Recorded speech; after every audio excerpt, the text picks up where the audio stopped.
ان الحمد للہ نحمده ونستعینه ونستغفره ونعوذ باللہ من شرور انفسنا ومن سیئات اعمالنا من يهده اللہ فلا مضل له ومن يضلل فلا هادی له واشهد ان لا الہ الا اللہ وحدہ لا شریک له واشهد ان محمدا عبدہ ورسولہ اما بعد فإن خير الحديث كتاب الله وخير الهدي هدي محمد صلى الله عليه وآله وسلم وشر الأمور محدثاتها وكل محدثة بدعة وكل بدعة ضلالة وكل ضلالة في النار.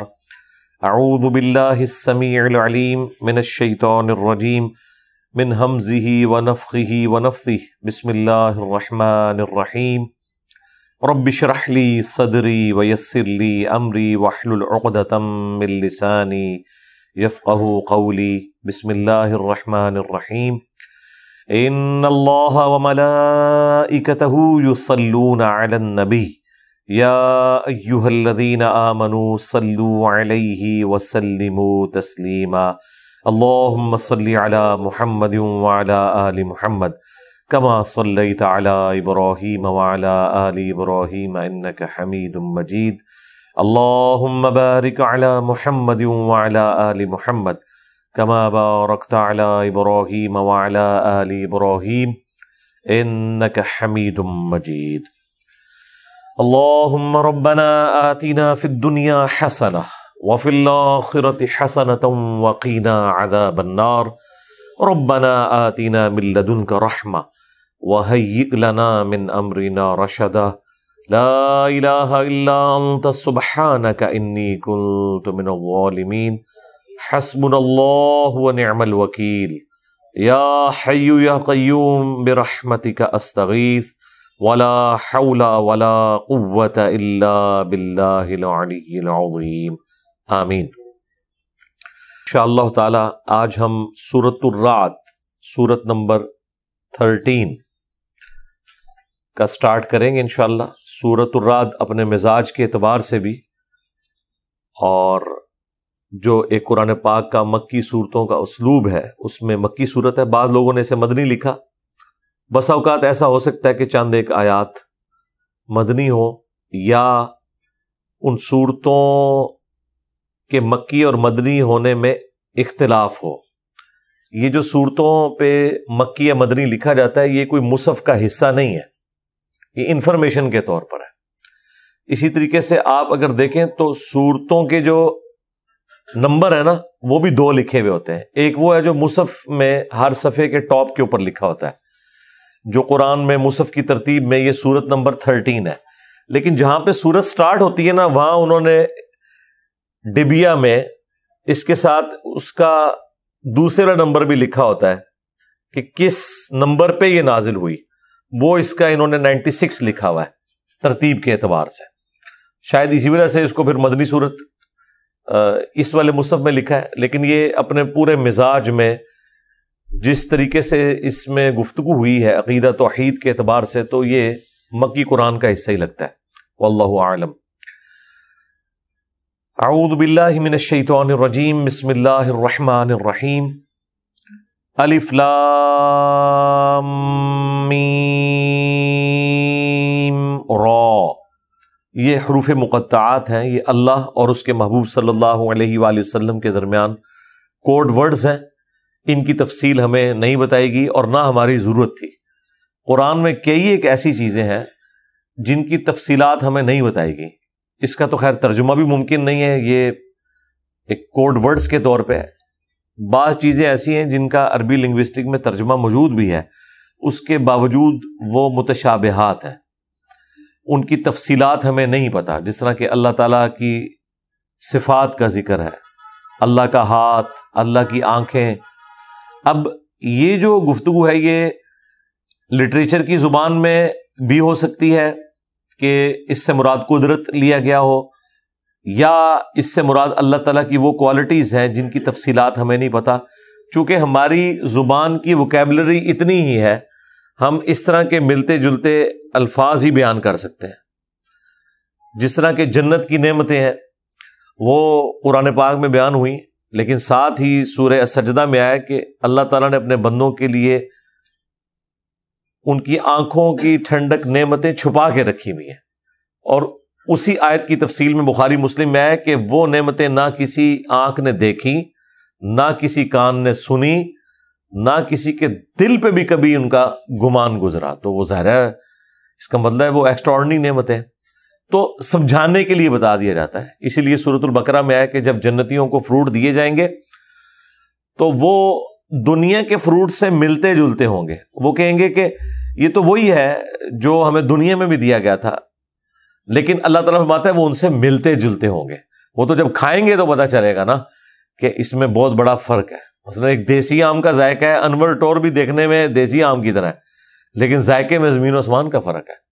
تو جو جنت کا فروٹ ہے بظاہر دیکھنے میں دنیا کے فروٹ کی طرح نظر آئے گا، لیکن اس کی جو کوالٹیز ہیں، اس کا جو ذائقہ ہے، اس کا کوئی لینا دینا نہیں ہے دنیا کی کسی بھی چیز کے ساتھ. لیکن وہ اس لیے اللہ تبارک و تعالیٰ نے اس کو ایسی شکل کا رکھا ہے تاکہ دل میں اس کے لیے اٹریکشن پیدا ہو. ادروائز آپ اگر ایسی غذا دیکھیں جو آپ نے پہلے نہیں دیکھی ہوئی تو آپ کبھی بھی دسترخوان سے پہلے اسے اٹھانے کی کوشش نہیں کرتے. کوشش وہی ہوتی ہے جو چیز آپ کو پسند ہے، آپ کی دیکھی بھالی ہے، اسی کو آپ پہلے کھانے کے لیے استعمال کریں. اس لیے جنتیوں کو بھی ابتداً اس طرح کے فروٹ دیے جائیں گے جو دنیا کے فروٹ سے ملتے جلتے ہوں گے. اس میں آگے چل کے آئے گا انار، انگور، لیکن آپ نے قطعاً یہ نہیں سمجھنا کہ یہ اس طرح کے انار اور انگور ہوں گے. دنیا میں بھی کوالٹیز کا اتنا فرق ہے کہ ایک ہی طرح کا فروٹ مختلف علاقوں میں جو اگتا ہے، زمین و آسمان کا فرق ہے اس کے ٹیسٹ کے اندر. تو انسان جو ہے چونکہ اس طرح کے فروٹ کے ساتھ فیملیئر ہے، اس لیے اسے اٹریکشن فیل ہوگی، لیکن جب وہ کھائے گا تو اس کا ذائقہ تو بالکل ایک ایکسٹراڈنری ہوگا. تو اس طرح کی جو متشابہات ہیں، ریزمبلنس والی چیزیں اللہ تعالیٰ کی صفات سے متعلق ہوں، جنت سے متعلق ہوں، حوروں سے متعلق ہوں، وہ صرف اجمالاً ہماری وکیبلری میں بیان کیا گیا. اس کی تفصیلات جب تک انسان وہاں پہنچ نہ جائے اس کو کبھی بھی اس طریقے سے بریف نہیں کر سکتا. تو ان آیات پہ صرف ایمان لانا کافی ہے. نہ یہ ایسی آیات ہیں کہ جن کی وجہ سے کوئی قرآن کی تعلیمات میں فرق پڑ جاتا ہے کہ اگر آپ اس کو ڈیٹیل سے نہیں سمجھ رہے. اس کا ذکر سورہ آل عمران کی آیت نمبر 7 میں آیا کہ ہم نے قرآن جو نازل کیا اس کی آیات 2 قسم کی ہیں، ایک محکمات ہے، دوسری متشابہات ہے. پھر اللہ تعالیٰ نے جو محکمات ہیں وہی اصل کتاب ہے، یعنی جن میں اللہ تعالیٰ نے حکم بیان کیے ہیں. حکم کیا ہے؟ نماز پڑھو، ماں باپ کے ساتھ اس نے سلوک کرو، بدکاری سے بچو، قتل نہ حق نہ کرو، چوری سے بچو. جتنے بھی اللہ تعالیٰ کی طرف سے فرائض ہیں اور اللہ تعالیٰ کی طرف سے جو گناہ حرام قرار دیے گئے ہیں، وہ ساری کی ساری چیزیں جو ہیں وہ ہیں محکمات، یعنی حکمیہ چیزیں محکمات. اور اللہ تعالیٰ فرمایا کتاب کی اصل وہی ہے. اور دوسری فرمایا متشابہات ہے، یعنی جو ریزمبلنس والی چیزیں مثال کے طور پر بیان ہوئی. اللہ تعالیٰ نے فرمایا ان پر اہل ایمان لاتے ہیں، اور جن لوگوں کے دلوں میں ٹیڑھ پن ہوتا ہے وہ کہتے ہیں ہمیں اس کا مطلب بھی بتایا جائے کہ کیا ہے، حالانکہ اس کا کوئی لینا دینا نہیں ہے آپ کے کسی بھی معاملے کے ساتھ جو آپ نے شریعت کے اوپر چلنا ہے. اور اہل ایمان کی نشانی یہ ہے کہ وہ یہ کہتے ہیں یہ ساری کا سارا اللہ کی طرف سے نازل ہوا، ہم اس پہ ایمان لاتے ہیں. پھر وہ دعا کرتے ہیں ربنا لا تزغ قلوبنا بعد اذ ہدیتنا وہب لنا من لدنک رحمہ انک انت الوہاب. اے رب ہمارے دلوں کو ٹیڑھا نہ کرنا اس کے بعد کہ تو نے ہمیں ہدایت عطا فرمائی، اور ہمیں اپنی طرف سے رحمت عطا فرما اے عطا فرمانے والے. اہل ایمان کی روش یہ ہوتی ہے. آمین. تلک آیات الکتاب، یہ آیات ہیں الکتاب کی، اللہ کی کتاب، یا اس سے مراد لوح محفوظ بھی جس سے یہ قرآن نازل کیا گیا، الکتاب. والذی انزل الیک، اور جو نازل کیا گیا آپ کی طرف میں ربک، آپ کے رب کی طرف سے، الحق، وہ حق ہے، با مقصد ہے، پرپز فل ہے، سچائی پر مبنی ہے. وَلَٰكِنَّ أَكْثَرَ النَّاسِ لَا يُؤْمِنُونَ، لیکن اکثریت لوگوں کی ایمان نہیں لاتی، حق بات کو قبول نہیں کرتی۔ یہ پورے قرآن کا اسلوب ہے کہ اکثریت ہمیشہ گمراہ رہے گی، بہت کم لوگ ہیں جو حق بات کو قبول کریں گے۔ اس وقت بھی آپ دنیا میں دیکھ لیں، مسلمانوں کو اگر کمپیئر کریں تو دنیا میں آلموسٹ 2/3 کے قریب کفار ہی ہیں، اور پھر مسلمانوں میں بھی کتنے لوگ ہیں جنہیں بات کی سمجھ ہے۔ اکثریت ہمیشہ حق سے غافل رہتی ہے، اور یہ حقیقت بھی ہے کہ حق جو ہے وہ اس کائنات کی سب سے قیمتی چیز ہے، جو کوشش کرے گا اسی کو ملے گا۔ اب دیکھیں، میں نے اسے وقف کر دیا تھا، ویسے یہ بنتا تھا من ربک الحق، میں نے من ربک کے اوپر اسے وقف کیا، تو اب اگر میں اگلے پورشن کو الگ سے پڑھوں گا تو پھر اسے الحق کر کے پڑھا جائے گا، الحق ولکن اکثر الناس لا یؤمنون۔ اللہ الذی رفع السماوات بغیر عمد، اللہ ہی ہے جس نے آسمان کو بلند کیا ہے بغیر کسی ستونوں کے، ترونہا، کہ جن کو تم دیکھ سکو۔ دو معنی ہو سکتے ہیں کہ یہ آسمان ایسے ستونوں کے اوپر بلند ہے جنہیں تم دیکھ نہیں سکتے، اور یہ معنی بھی درست ہے کہ یہ آسمان بغیر ستونوں کے بنایا گیا ہے، بغیر ایسے ستونوں کے کہ جو تمہیں نظر آئیں، یا تم دیکھ تو رہے ہو کہ بغیر ستونوں کے ہم نے اس کو بنایا۔ اتنی اونچی چھت بغیر ستونوں کے، یہ اللہ تعالیٰ کی قدرت کا مظہر ہے۔ اس زمانے میں تو اتنی بات ہی کی جا سکتی تھی نا، لیکن آج جس طرح سائنس نے ہمیں بتایا ہے اور جو تفصیلات سامنے آئی ہیں، وہ تو انسان پاگل ہو جاتا ہے سوچ کے۔ اتنی وسیع یونیورس صرف پہلے آسمان کے نیچے، کہ اس کی وسعت کا اندازہ لگانا ہی ناممکنات میں سے ہے، اور اندازہ لگا کہ آپ سائڈ پہ ہوں گے، تھوڑی دیر بعد وہ اس سے بھی زیادہ ایکسپینڈ کر چکی ہوگی، یونیورس ایکسپینڈ کر رہی ہے۔ ثم استوى علی العرش، اس کے بعد اللہ تعالیٰ نے عرش پر استوا فرمایا۔ اب یہ دیکھ لیں، متشابہات آ گئی ہیں۔ اللہ عرش پر مستوی ہوا۔ اب یہ اللہ کے سوا کسی اور ہستی کے لیے ہوتا نا تو ہم کہتے کہ وہ تخت پر بیٹھ گیا، لیکن اب عربی زبان کی وکیبلری کا بھی ایشو ہے، انسان کی زبان جو ہے بہرحال اس کی حدود ہے، تو یہاں پہ ہم ترجمہ کیا کرتے ہیں؟ اللہ تعالیٰ اپنے عرش پر مستوی ہوا، اس لفظ کو استوائی رہنے دیتے ہیں جیسا کہ اس کی شان کے لائق ہے۔ اس کا وہ تخت حکومت ہے، اس کا اپنے تخت حکومت پر متمکن ہونا اس طرح نہیں ہے جیسے کوئی بادشاہ کسی تخت کے اوپر یا کوئی پرائم منسٹر یا پریزیڈنٹ کسی کرسی کے اوپر بیٹھتا ہے، کیونکہ یہ پھر مثال ہو جائے گی، اور قرآن میں واضح ہے لیس کمثلہ شیء، اللہ کی مثل کوئی شے ہو نہیں سکتی۔ وسخر الشمس والقمر، اور اسی نے پابند کیا ہے سورج کو بھی اور چاند کو بھی۔ کل یجری لاجل مسمی، یہ سب کی سب جو اللہ تعالیٰ کی مخلوقات ہیں ایک مقررہ میعاد تک کے لیے رواں دواں ہیں۔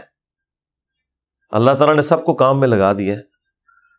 آپ فرام کریشن ٹو کریٹر میری ویڈیو دیکھیں، ہو کریٹڈ گاڈ، اسی طریقے سے اللہ کون ہے، تو اس میں نے پوری کائنات کا تعارف کروایا ہے۔ انسان پاگل ہو جاتا ہے کہ اللہ تعالیٰ نے ان ساری کی ساری چیزوں کو نہ صرف پیدا فرمایا بلکہ کام میں بھی لگا دیا ہے، ہر چیز کو حرکت میں لگایا ہوا ہے، اور اتنی مشکل وہ حرکات ہیں کہ انسان اس حرکت کو دیکھ کے پریشان ہو جاتا ہے کہ یہ اللہ تعالیٰ نے کس طریقے سے اس چیز کو مینج کیا ہوا ہے۔ یعنی آپ دیکھیں کہ زمین جو ہے وہ سورج کے گرد بھی چکر کاٹ رہی ہے، اور اپنے محور کے گرد بھی ساتھ پیرلل میں گھوم رہی ہے، اور پھر اپنے محور کے گرد جو گھومتی ہے اس میں جو اس کا ایکسس ہے اس میں بھی یوں بھی کرتی ہے ساتھ، جیسے لٹو جب رکنے والا ہوتا ہے یہ موشن بھی اس کی ساتھ چل رہی ہے۔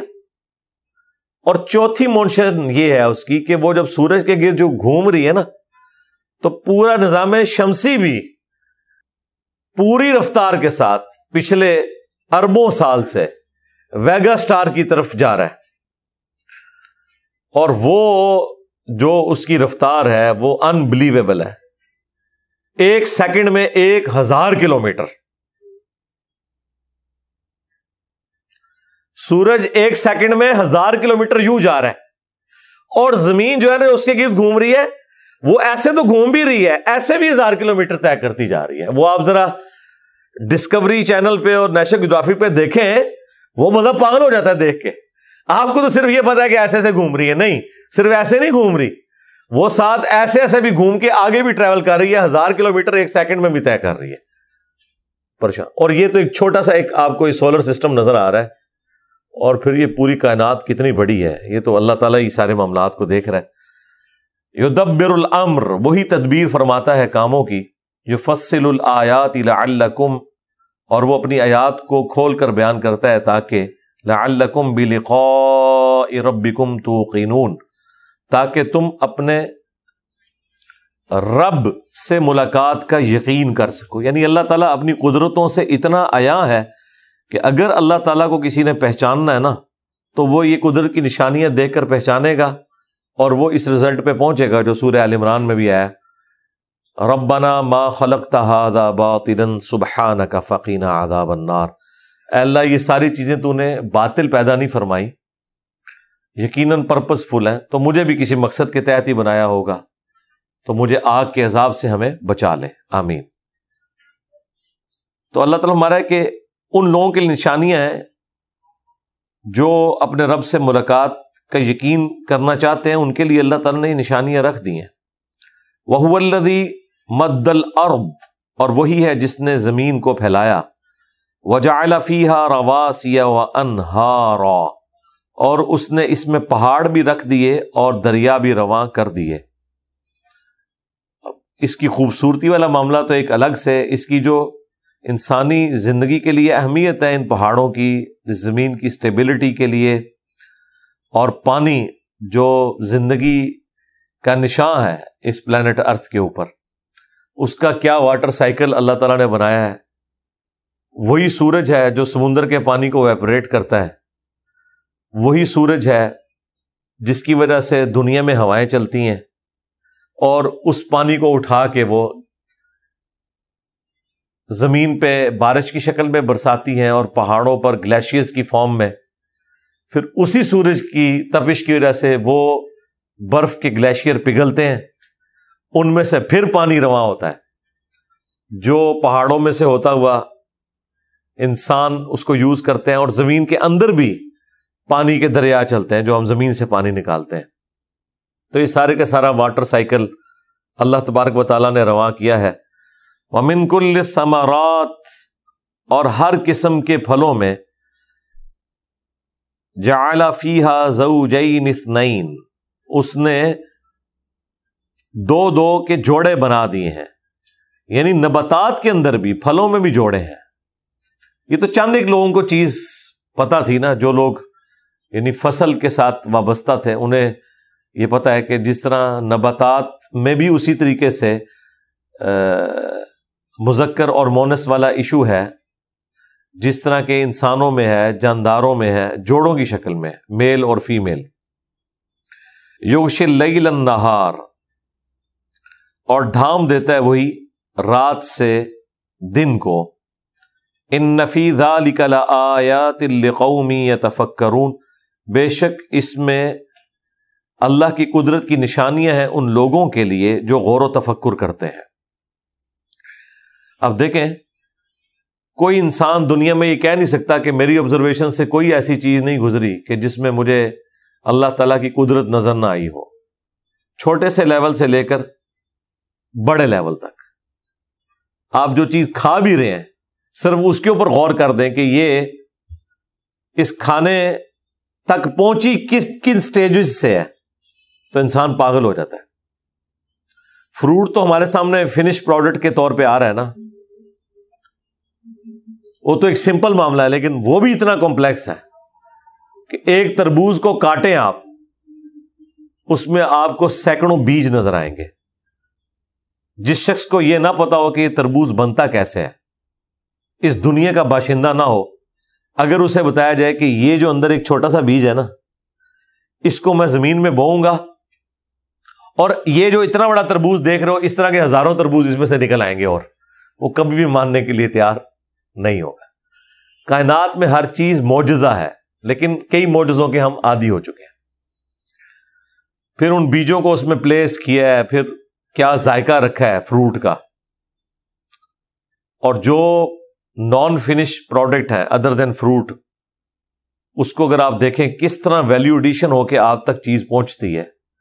ایک گندم کا دانہ بویا جاتا ہے، اس میں سے بالیاں نکلتی ہیں، پھر وہ پکتا ہے، اس کے بعد اس کا بھوسا الگ ہوتا ہے، جو ہمارا یہ والا آٹا ہے ویسے تو وہ اس کے سمیت ہی کیا جائے، جو دانوں کے اوپر بھی ایک چھوٹی سی کھال ہوتی ہے اس کی، وہ تو ہمارے اس کا حصہ ہی بن جاتی ہے، لیکن جو الگ سے اس کی بھوسے والا معاملہ ہے الگ کیا جاتا ہے، اس کے بعد اس کا آٹا بنتا ہے، پھر اس آٹے کو پانی ڈال کے گوندا جاتا ہے، پھر اس سے روٹی آگ کے اوپر پکائی جاتی ہے، پھر فنش پروڈکٹ آپ کے پاس آتا ہے۔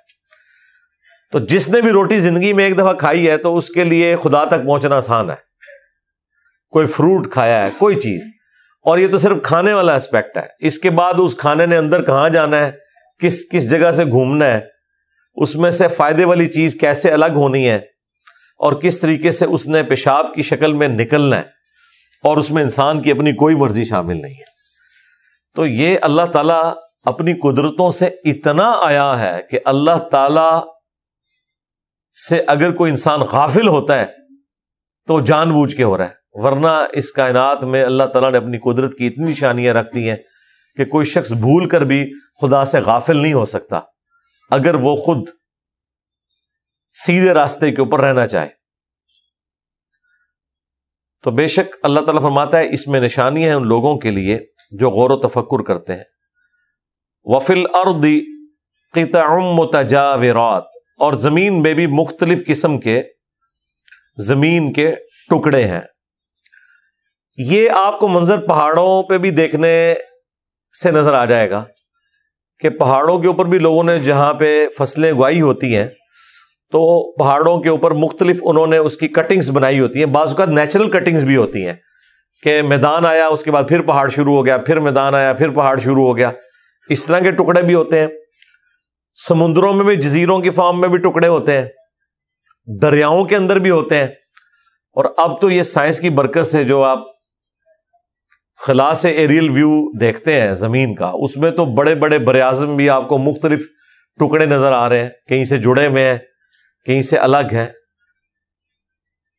لاکھوں سال پہلے یہ سارے کے سارے جڑے ہوئے تھے، پھر وقت کے ساتھ ساتھ علیحدہ ہوتے گئے، وہ ٹیکٹونک پلیٹس والا معاملہ بھی، یہ اللہ تعالیٰ نے نشانیاں رکھی ہیں۔ وَجَنَّاتٌ مِّنْ أَعْنَابٍ، اور باغات ہیں انگوروں کے، وَزَرْعٌ وَنَخِيلٌ، اور کھیتیاں ہیں، غلے کی جتنی بھی کھیتیاں ہیں، اور کھجوریں، سنوان وغیر سنوان، کچھ ایک تنے سے پھوٹی ہوتی ہیں اور کچھ الگ الگ تنوں سے۔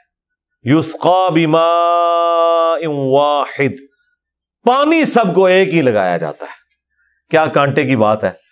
فروٹ مختلف ہیں، انگور بھی اسی زمین سے اگ رہا ہے، انار بھی اسی سے اگ رہا ہے، کھجور بھی آپ دیکھیں وہ پورا خشک تن ہے، اینڈ پہ جا کے اوپر کھجوریں لگی ہوئی ہیں، اور وہ بھی کس طرح مینیجبل فارم میں لگی ہوئی ہیں، وہ اتنی خوبصورت انداز پہ لگی ہوئی ہیں کہ اگر وہ توڑ کے الگ کی جائیں تو ان کو اپنی جگہ پہ لگانے کے لیے کتنی ایفرٹ چاہیے، اور اتنی بلندی کے اوپر پانی ان کو اوپر پہنچ رہا ہے بغیر موٹر لگائے۔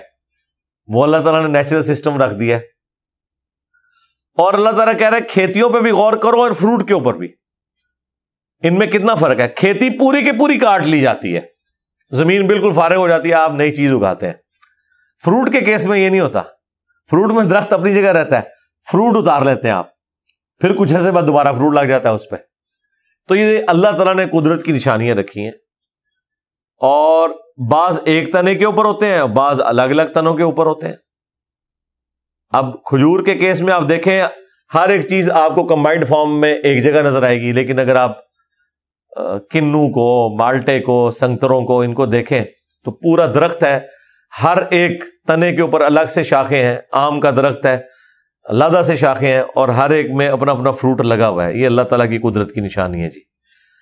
اور اللہ تعالیٰ فرما رہا ہے کہ یسقا بماء واحد، سب کو ایک ہی پانی سے سیراب کیا جاتا ہے. وَنُفَضِّلُ بَعْضَهَا عَلَى بَعْضٍ فِي الْأُكُلِ، جبکہ ہم نے فضیلت دے دی ہے بعض کو اپنے ٹیسٹ میں بعض چیزوں کے اوپر.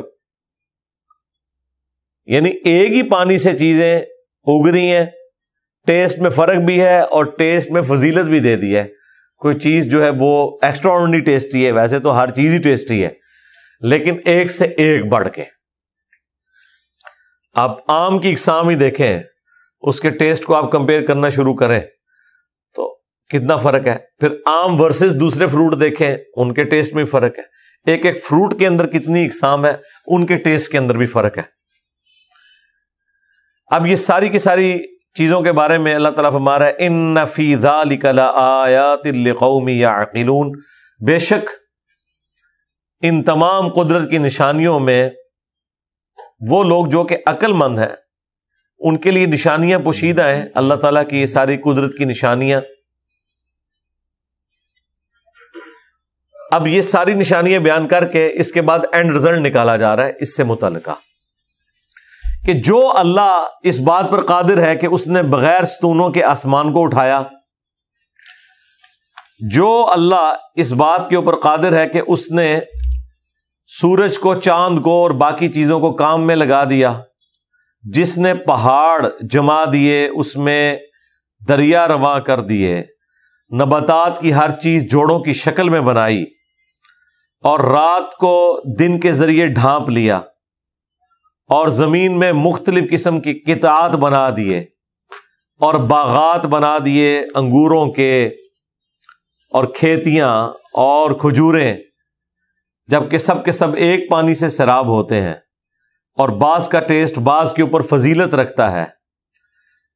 اور ان ساری چیزوں میں عقل والوں کے لیے نشانیاں ہیں اللہ کی قدرت کی. یہ ساری کی ساری نشانیوں کے بعد اللہ تعالیٰ فرما رہا ہے جس اللہ نے یہ سب کچھ کیا ہے اس کے لیے کیا یہ چیز مشکل ہے کہ وہ انسان کو مرنے کے بعد دوبارہ زندہ کر لے؟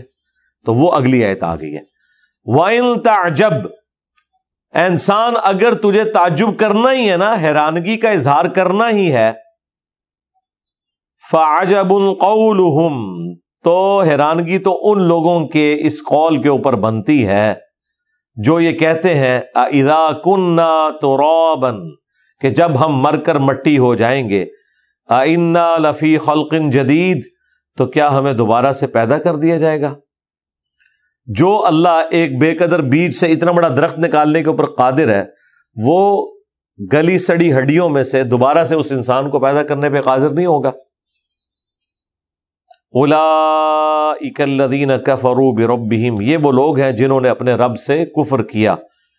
وَأُولَئِكَ الْأَغْلَالُ فِي أَعْنَاقِهِمْ، اور یہی وہ بد نصیب لوگ ہیں کہ قیامت والے دن ان کی گردنوں میں طوق ہوں گے.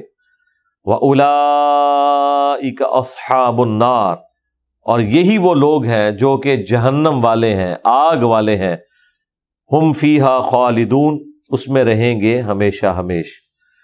اللہم لا تجعلنا منہم، اللہم اجرنا من النار، آمین.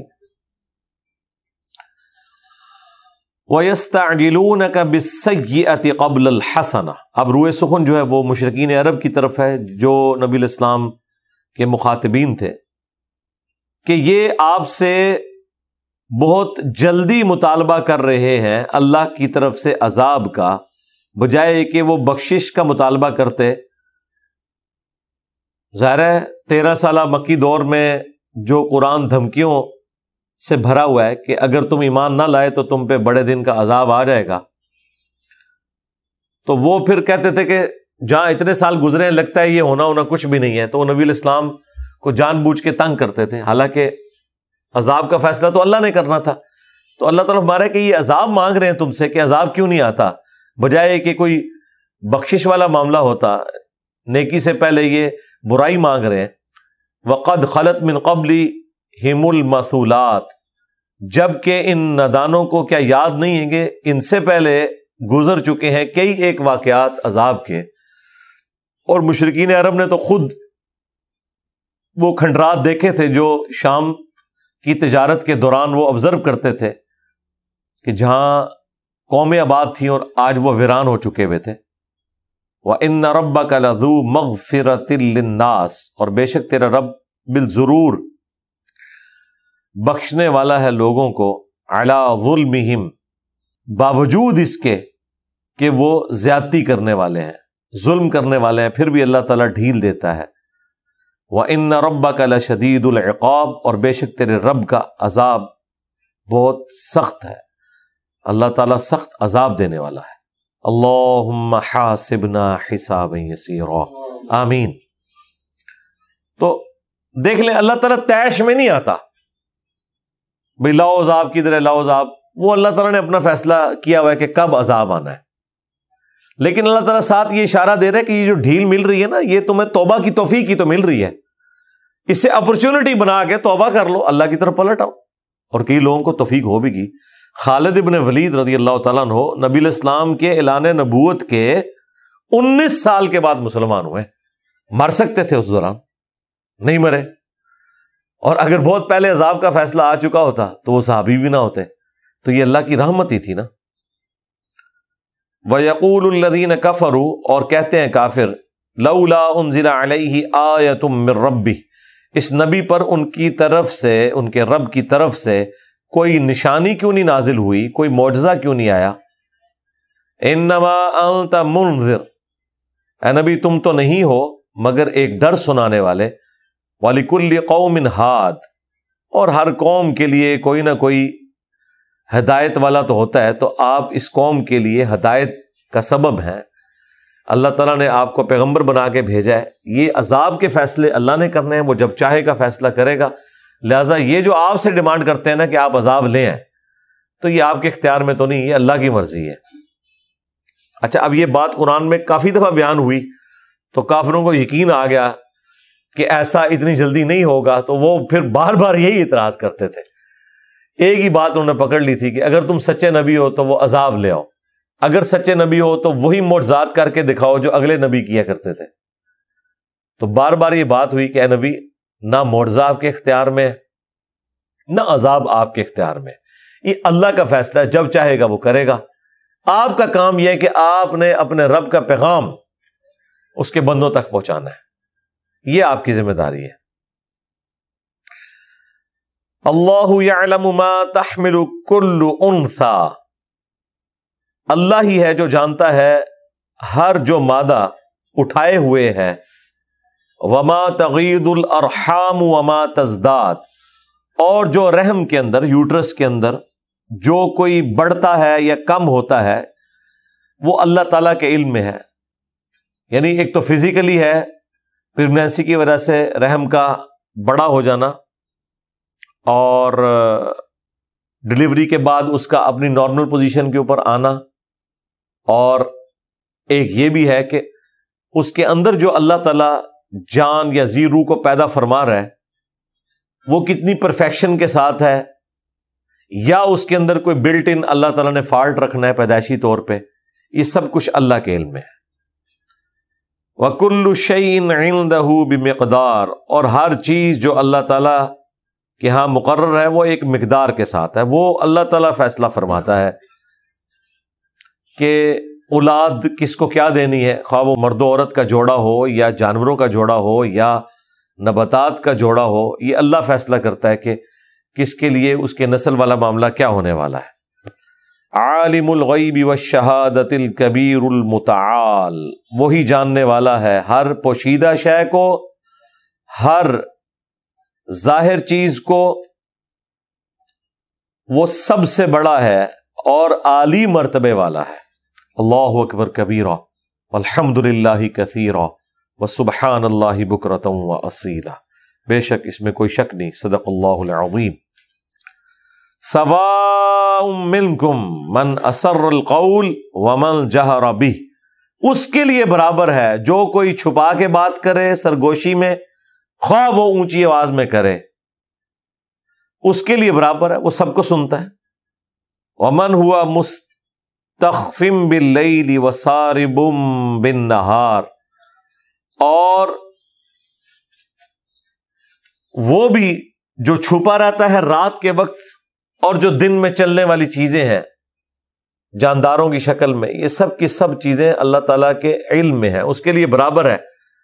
یہ ہمارے مسئلے ہیں نا کہ کوئی آہستہ آواز میں بات کرے ہمیں سنائی نہ دے، اونچی آواز والی سنائی دے، دن کی روشنی میں چیز نظر آ جائے، رات کے اندھیرے میں نظر نہ آئے بغیر کسی ایڈنگ ڈیوائس کے، یہ ہمارے مسئلے ہیں۔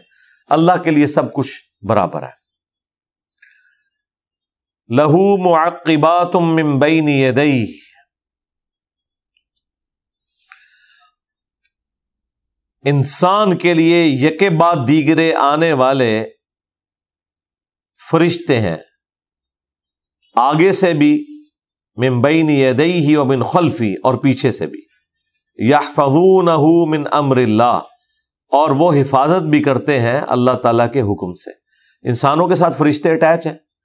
یہ بچے تو یقین کریں معجزانہ طور پہ بڑے ہوتے ہیں، اکثر آپ دیکھتے ہیں ان کو ٹھوکر لگتی ہے، کہتے ہیں جی بس جسٹ آنکھ بچی ہے، جسٹ جو ہے وہ کن پٹی بچ گئی ہے، یہاں لگ جاتی تو بندہ فارغ تھا۔ تو انسان کی زندگی میں آپ دیکھتے ہیں کئی ایک ایسی چیزیں ہوتی ہیں جس میں انسان سوائے اس کے کچھ نہیں کہتا کہ یہ اللہ تعالیٰ نے کوئی بچت والا معاملہ کیا، ورنہ کوئی نظر نہیں آتا تھا۔ اس طرح کی کئی ایک ویڈیوز آپ نیشنل جغرافک چینل پہ دیکھیں، یوٹیوب کے اوپر دیکھیں، موت کے منہ سے جو لوگ نکلے ہیں اینڈ ٹائم کے اوپر، بس اللہ تعالیٰ کی طرف سے کوئی ایسا معاملہ ہوا ہے کہ بچت والا معاملہ ہو گیا، تو وہ اللہ تعالیٰ ہمارے ہم نے فرشتے مقرر کیے ہوئے آگے پیچھے جو حفاظت کرتے ہیں۔ بہرحال جب فیصلہ ہوگا کہ کسی کے اوپر کوئی تکلیف آنی ہے یا موت آنی ہے، پھر تو ظاہر ہے وہی چیز اس کے لیے موت ثابت ہو جائے گی، اور اگر فیصلہ نہیں ہوا تو اللہ تعالیٰ حفاظت والا معاملہ فرما دے گا۔ باقی کچھ وظائف بھی ہیں، جس طرح صحیح بخاری میں حدیث ہے، جو رات کو آیت الکرسی پڑھ کے سوتا ہے، صبح تک ایک فرشتہ اس کی حفاظت کے اوپر مامور ہو جاتا ہے۔ تو اوورآل بھی اللہ تعالیٰ نے دیکھیں مخلوقات کو بھی انسان کی خدمت میں لگایا ہوا ہے، فرشتوں کو بھی انسان کی خدمت میں لگایا ہوا ہے، حفاظت کے لیے بھی لگایا ہوا ہے۔ پھر بخاری مسلم میں وہ فرشتے بھی رپورٹ ہوئے ہیں جو آپ کے نامہ اعمال لکھتے ہیں، اور ان کی تبدیلی فجر اور عصر کے وقت ہوتی ہے، اور پھر اللہ تعالیٰ ان کا باقاعدہ انٹرویو کرتا ہے، حالانکہ اللہ سب کچھ جانتا ہے۔ فجر والے کہتے ہیں کہ جب ہم گئے تھے تو وہ فجر کی نماز پڑھ رہے تھے، جب واپس آئے تو عصر کی نماز پڑھ رہے تھے، اور جو عصر کے وقت آتے ہیں وہ کہتے ہیں کہ جب ہم گئے تھے عصر کی نماز پڑھ رہے تھے، اور جب ہم واپس آئے تو وہ فجر کی نماز پڑھ رہے تھے۔ تو اللہ کے حضور گواہی بھی دیتے ہیں وہ۔ ان اللہ لا یغیر ما بقوم حتی یغیروا ما بانفسہم، اللہ تعالی کبھی بھی کسی قوم کی حالت کو نہیں بدلتا جبکہ وہ خود اپنی حالت کو بدل نہ لے۔ اچھا، یہ ایک جنرل رول ہے، یہ آپ پازیٹو معنوں میں بھی لے سکتے ہیں، نیگیٹو معنوں میں بھی لے سکتے ہیں۔ یعنی اللہ تعالیٰ اس قوم کی حالت کبھی نہیں بدلتا جب تک کہ وہ خود اپنی حالت کو بدلنے کے لیے ٹھان نہ لے۔ یعنی ہارڈ رامی کوئی نہیں چھوڑتا، اللہ تعالیٰ نے ضروری نہیں اس کے لیے کوئی رزق والا معاملہ کرے، کوئی تقدیر غالب آ جائے وہ الگ بات ہے، ورنہ اللہ تعالیٰ نے دنیا کو اسباب کے ساتھ چھوڑا ہوا ہے۔ جب تک کوئی محنت نہیں کرتا اس کی حالت نہیں بدلے گی۔ اور دوسرا معنی یہ ہے کہ جب تک کوئی ایسے کرتوت نہیں کر لیتا کہ اس کے سبب اللہ تعالیٰ اس کے ساتھ کوئی نیگیٹو معاملہ کرے، اس وقت تک اللہ تعالیٰ اس کی نعمت نہیں چھینتا۔ تو نہ نعمت ملتی ہے نہ چھینتی ہے، مگر یہ کہ یہ اس چیز کے ساتھ جڑی ہوئی ہے کہ جو انسان اپنے لیے کماتا ہے، خواہ وہ اچھائی کو کمائے چاہے برائی، لیکن ان ساری چیزوں میں وہ چیز پیرلل میں ہے کہ جو اللہ تعالیٰ نے آزمائش والا معاملہ رکھا ہوا ہے، اس کو ایکسیپشن حاصل ہے۔ وہ کسی پہ آزمائش آئی ہے تو آپ یہ نہ کہیں کہ یہ جان بوجھ کے اس کے کرتوتوں کی وجہ سے آئی ہے، نہیں۔ آج کی ڈیٹ میں آپ نہیں کسی کو یہ کہہ سکتے کہ اس کے اوپر یہ عذاب الہی آیا ہوا ہے، ہاں، کیونکہ یہ تو وہی الہی سے پتا چلے گا نا یہ اللہ کا عذاب ہے یا اس کے اوپر آزمائش ہے۔ آج کی ڈیٹ میں آپ نے یہی کہنا ہے کہ یہ اللہ تعالیٰ کی طرف سے آزمائش ہے، تاکہ اس شخص کے گناہ معاف ہوں، اس کے درجات بلند ہوں۔ یہ ایک ذریعہ ہے نا ان چیزوں کے ذریعے۔ تو اللہ تعالیٰ کسی قوم کی حالت اس وقت تک نہیں بدلتا جب تک کہ وہ خود اپنی حالت کو نہ بدل لے. وَإِذَا أَرَادَ اللَّهُ بِقَوْمٍ سُوءًا، اور اگر اللہ تعالیٰ کسی قوم کے لیے برائی کا ارادہ فرما لے فَلَا مَرَدَّ لَهُ، تو پھر وہ ٹالا نہیں جا سکتا، اسے کوئی بھی نہیں ٹال سکتا. وَمَا لَهُم مِّن دُونِهِ مِن وَالٍ، اور اللہ کے سوا کوئی بھی مددگار ایسے شخص کے لیے نہیں ہوگا جس کے لیے اللہ تعالیٰ تکلیف کا معاملہ طے کر دے. یہ وہی جو صبح شام کے اذکار میں بھی ہے، بخاری مسلم میں، اللہم لا مانع لما اعطیت ولا معطی لما منعت ولا ينفع ذا الجد منک الجد. اے اللہ، جسے تو عطا کرے اس سے کوئی چھین نہیں سکتا، جس سے تو چھین لے اسے کوئی عطا نہیں کر سکتا، اور بڑے سے بڑے شخص کو اس کا عہدہ اور منصب کوئی فائدہ نہیں پہنچا سکتا. پھر سورہ یونس میں، سورۃ الانعام میں یہاں تک آیا وَإِن يَمْسَسْكَ اللَّهُ بِضُرٍّ فَلَا كَاشِفَ لَهُ إِلَّا هُوَ، اگر اللہ تجھے پکڑ لے کسی تکلیف میں تو اس کے سوا اس تکلیف کو کوئی دور نہیں کر سکتا، اور اگر وہ کسی کے لیے خیر کا ارادہ فرما لیتا ہے تو اس کے فضل کو کوئی ٹالنے والا نہیں ہے.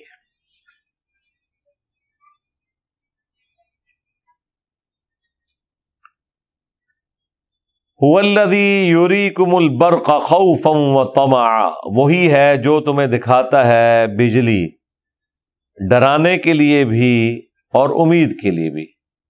وَيُنشِئُ السَّحَابَ الثِّقَالَ، اور وہی ہے جو اٹھاتا ہے بھاری بادلوں کو جو کہ رواں دواں ہیں بارش کے لیے. بادلوں کے ساتھ بجلی کی چمک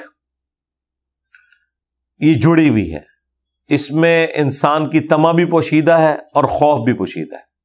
خوف یہ ہے کہ جب بجلی گرتی ہے تو آگ لگ جاتی ہے، اور لالچ اس میں یہ ہے کہ بجلی کا چمکنا اس چیز کی نشاندہی ہے کہ بارش ہونے والی ہے، اور بارش تو بیسک نیڈ ہے. یہ تو آج ٹیوب ویلز کی وجہ سے لوگوں کو اتنا احساس نہیں رہا، ورنہ جب ٹوٹلی آپ بارانی زمین کے اوپر ڈیپینڈنٹ تھے اس وقت تو بارش کا مطلب زندگی اور بارش نہ ہونے کا مطلب موت. برادران یوسف جو ہیں سرزمین شام سے مصر غلے کے لیے گئے تھے نا، کیونکہ قحط پڑ گیا تھا. تو اس زمانے میں تو قحط کا مطلب ہے موت، کیونکہ اس وقت کوئی نگاہ مار کے تو کچھ نہیں کر سکتا تھا. دنیا کو اللہ نے بقدر ایفرٹ رکھا ہوا ہے. یہ تو جب انسان کو اللہ نے ترقی کرائی، اس نے ڈیم بنانے شروع کیے اور پھر ڈیموں کے ذریعے نہریں روا کی، تو آف سیزن میں بھی آپ کو پانی اویلیبل ہو جاتا ہے. وہ بھی بہرحال پھر بھی بارشوں پہ ڈیپینڈنٹ ہے، بارشیں ہوں گی تو ڈیم بھرے جائیں گے، ادروائز وہ بھی نہیں. اس طریقے سے دریاؤں کے اوپر جو ڈیم بنے ہوئے ہیں وہ بھی ڈیپینڈنٹ ہے، برف باری ہوئی اور ٹائم کے اوپر وہ برف پگھلے اور پھر اس طریقے سے پانی آ کے جمع ہو. اللہ ہی اللہ جی جس چیز کے اوپر بھی غور کریں. تو اللہ تعالیٰ فرماتا ہے کہ یہ جو بجلی کی گر چمک ہے یہ انسان پہ خوف بھی طاری کرتی ہے، اور اس کے اندر اس کے لیے لالچ بھی چھپی ہوئی ہے کہ اس کے بعد بارش آئے گی، میری فصل ہری بھری ہو جائے گی اور میرے زندگی کا سامان اس کے ساتھ جو جڑا ہوا ہے. ان ساری چیزوں کو تو ظاہر ہے وہی لوگ آبزرو کرتے ہیں جو ڈائریکٹلی ان کاموں کے ساتھ جڑے ہوئے ہیں.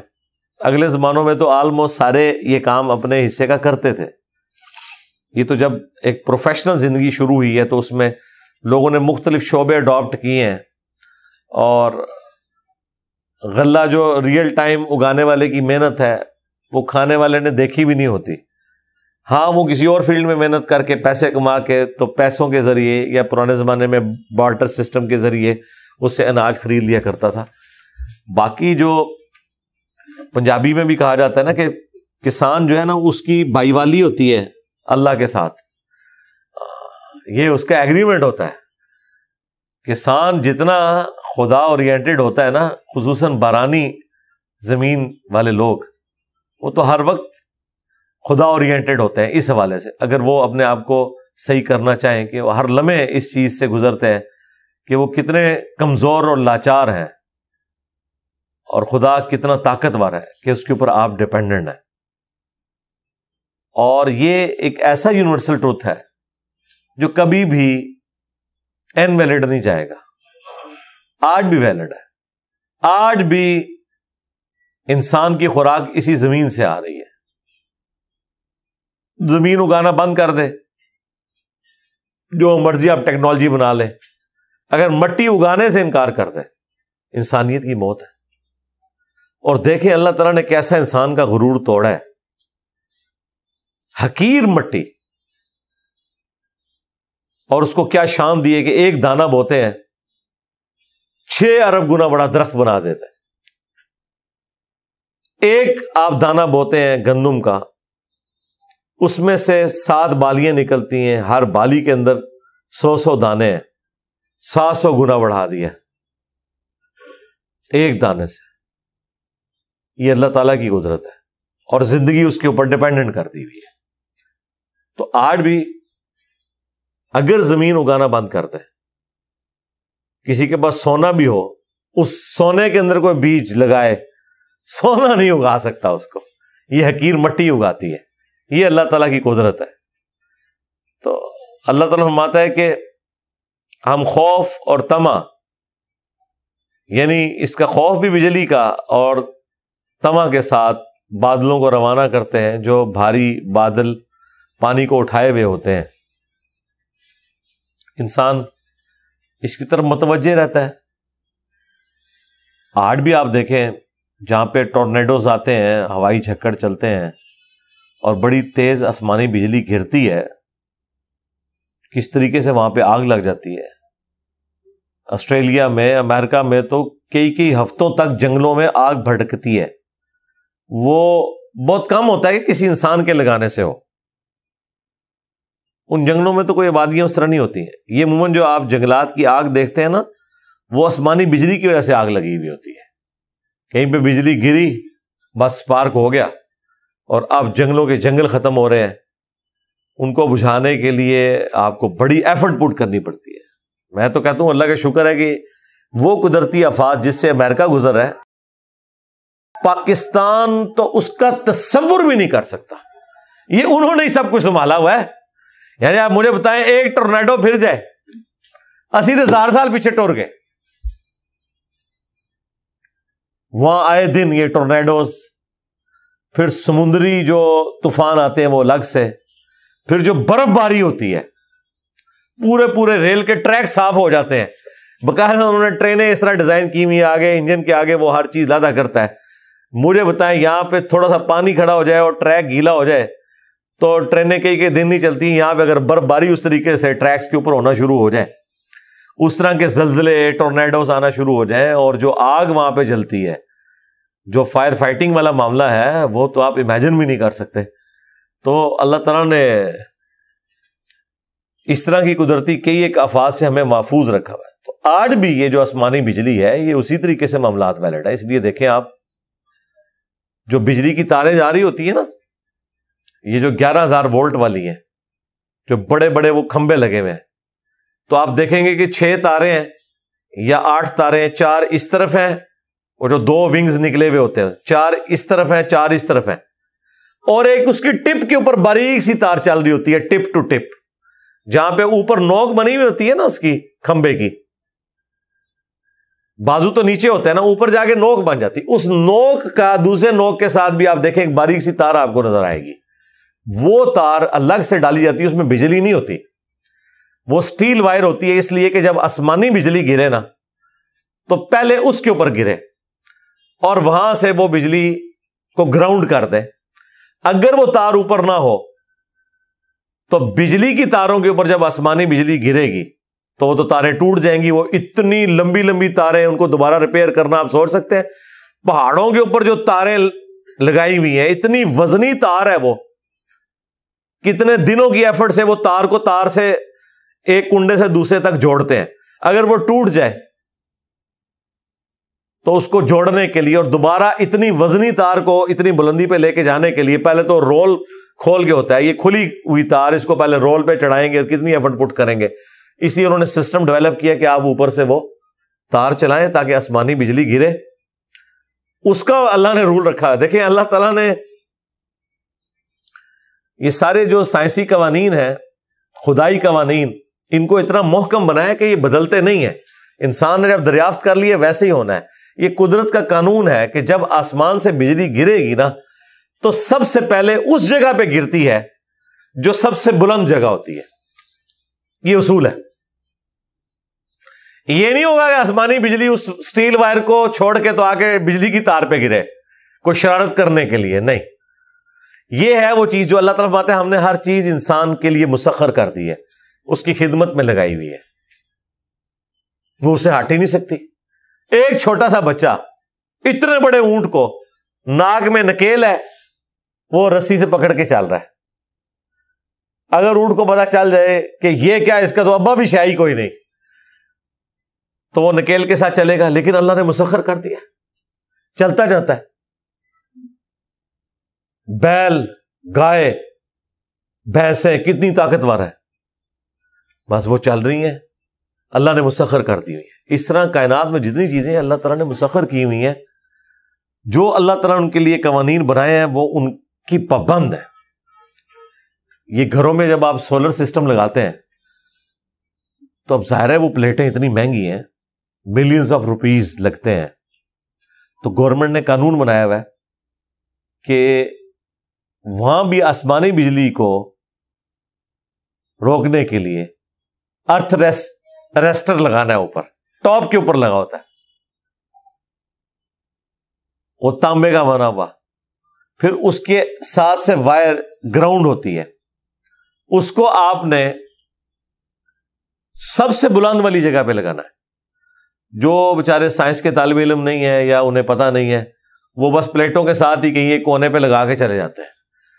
ہم جب کسی کو بتاتے رہے کہ بھئی آپ نے یہ پلیٹیں جب لگوانی ہے نا تو پلیٹ کا جو سب سے اونچے والا حصہ ہے اس سے بھی اونچا ہونا چاہیے, کیونکہ اگر وہ آپ نے سائڈ پہ لگایا اور پلیٹ اونچی ہے تو آسمانی بجلی پہلے پلیٹ پہ گرے گی.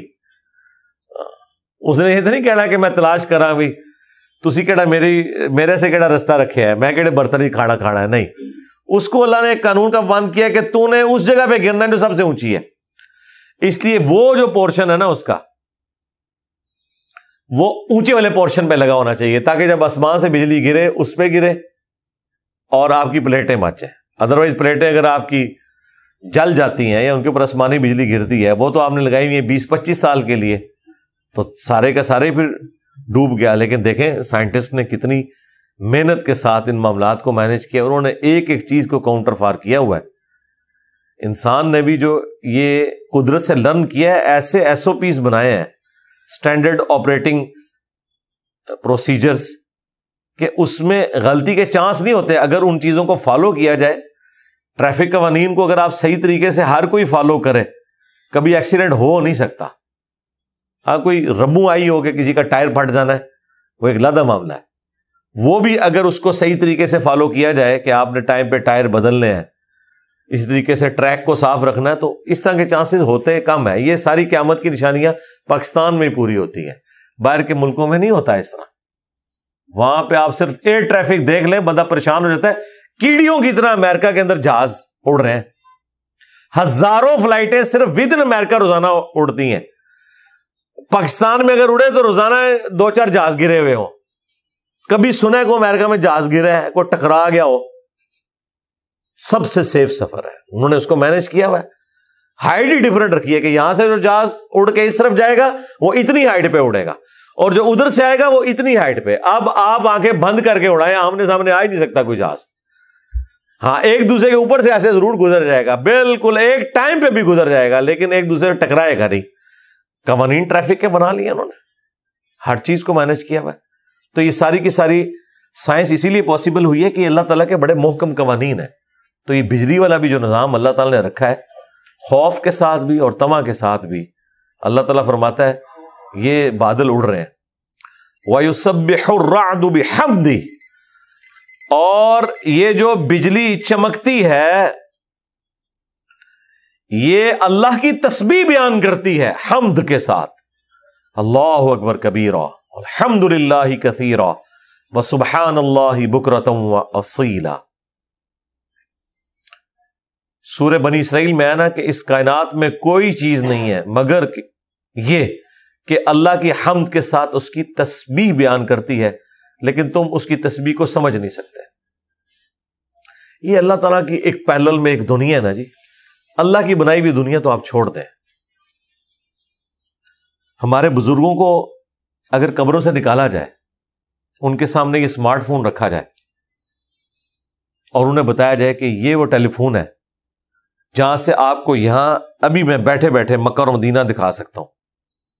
ان بابوں نے تو 4-4 مہینے گھوڑوں پہ, اونٹوں پہ پیدل سفر کر کے حج کیے ہوئے. آپ کعبے کی چھت کے اوپر بھی کھڑے ہو کے انہیں حلف دینا, وہ کبھی نہیں مانیں گے کہ یہ ہو سکتا ہے. کہیں گے کیسے پاسبل ہے؟ لیکن آج ہمارے بچے کو بھی پتا ہے, اس لیے کہ اس کے پاس یہ نالج ہے نا. یہ ایک لعنت ہے دنیا ہے جو انسان نے اللہ کی دی ہوئی عقل سے ڈیولپ کر لی ہے, اسی کائنات کو مسخر کیا ہے. اور آپ ویڈیو کانفرنسنگ کر سکتے ہیں, 10,000 کلومیٹر دور کر سکتے ہیں. ایون امریکہ نے تو آپ کو وہ ڈیٹا بھی فری دیا ہوا ہے کہ آپ اس وقت بھی ریئل ٹائم دے سکتے ہیں کہ دنیا میں کتنے جہاز ہیں جو ہوا میں اڑ رہے ہیں اور کون سی فلائٹ کدھر جا رہی ہے. یہ فری ڈیٹا اویلیبل ہے. یہ سارا سیٹلائٹ کا system, G P S, global positioning system, جس کے ذریعے جہاز جو ہے وہ اپنا راستہ تلاش کرتے ہیں, ورنہ تو جہاز لینڈ ہی نہ کرے. یہ کوئی سڑک والا معاملہ تو نہیں ہے. جہاز رات کو بھی اڑتا ہے, سامنے کو پائلٹ کو دیکھ کو تو نہیں اڑا رہا ہوتا کہ میں ادھر سے جگہ پہ کرنا ہے. وہ سارے کا سارا جی پی ایس کے اوپر چل رہا ہے. وہ فری انہوں نے سیٹلائٹ دیے میں کہ اس سے وہ سگنل لیتے ہیں, انہیں پتا ہے یہاں سے آپ نے اڑنا ہے, اتنے گھنٹے میں آپ نے فلاں جگہ اتر جانا ہے. اب یہ سارے سسٹم ہمارے بزرگوں کو تو نہیں پتا, ان کے سامنے کرے وہ کہتے ہیں یہ ہو ہی نہیں سکتا. بس اس کو آپ دیکھیں, یہ تو انسان کی بنائی ہوئی دنیا ہے اور ایک خدا کی بنائی ہوئی دنیا ہے جس میں اللہ تعالیٰ کہہ رہا ہے کہ کائنات کی ہر چیز اللہ کو یاد کر رہی ہے. تو ہو رہا ہے ایسے, لیکن اللہ فرماتا ہے تمہیں نہیں پتا. جس طرح تمہارے بزرگوں کو نہیں پتا نا کہ موبائل کیا کام کرتا ہے, الیکٹرو میگنیٹک ویو سے کیا ہو جاتا ہے, اس طرح تمہیں بھی نہیں پتا کہ یہ جو بجلی چمک رہی ہے یہ میرا ذکر کر رہی ہے. اب انسان کے مجھے نہیں سنائی دے رہا, نہ سنائی دے, یہ وکھرا جہاں ہے اللہ کا. ہاں, اللہ تعالیٰ نے اس کی جو حمد والا معاملہ رکھا ہے وہ تو صحیح بخاری میں حدیث ہے. عبداللہ ابن مسعود کہتے ہیں ہم نے نبی علیہ السلام کے ساتھ بسا اوقات اس حال میں کھانا کھایا کہ ہم جو لقمہ اٹھاتے تھے اس میں سے ہمیں تسبیح کی آواز آتی تھی, صرف حضور کی برکت کی وجہ سے, کیونکہ صحابہ کرام کے ایمان کو اللہ نے بڑے لیول پہ لے کے جانا تھا, کیونکہ انہوں نے نبی علیہ السلام کا پیغام آگے پہنچانا تھا نا. تو لقمہ بھی ذکر کرتا ہے, یہ جو بجلی چمکتی یہ بھی اللہ کا ذکر کرتی ہے. ہر دنیا میں کوئی بھی آواز ہے, چاہے ہمیں سنائی دے یا نہ سنائی دے, اللہ تعالیٰ کی حمد کر رہی ہے ہر چیز. تو اللہ تعالیٰ کہہ رہا ہے کہ یہ الرعد, یہ وہ لفظ بھی آ گیا الرعد جس کی وجہ سے اس سورت کا نام سورۃ الرعد ہے. وہ حمد کرتی ہے, اس کی تسبیح کے ساتھ بیان کرتی ہے. والملائکۃ من خیفتہ, اور فرشتے بھی اس کے خوف سے اس کی تسبیح کرتے ہیں. وَيُرْسِلُ الصَّوَاعِقَ, اور اللہ تعالیٰ ہی کڑکتی بجلیاں بھیجتا ہے. فَيُصِيبُ بِهَا مَن يَشَاءُ, پھر وہ گراتا ہے جس پہ چاہتا ہے. وَهُمْ يُجَادِلُونَ فِي اللَّهِ, اور لوگ اللہ تعالیٰ کے بارے میں جھگڑا کر رہے ہیں. وَهُوَ شَدِيدُ الْمِحَالِ, جبکہ وہ ایسا ہے جس کی پکڑ بہت سخت ہے. چلیں اس آیت کے اوپر انشاءاللہ یہیں سے اگلی دفعہ سٹارٹ کریں گے, آیت نمبر 13 سے آنورڈ. سبحانک اللہم وبحمدک, اشہد ان لا الہ الا انت, استغفرک واتوب الیک, وما علینا الا البلاغ المبین. جزاکم اللہ خیرا.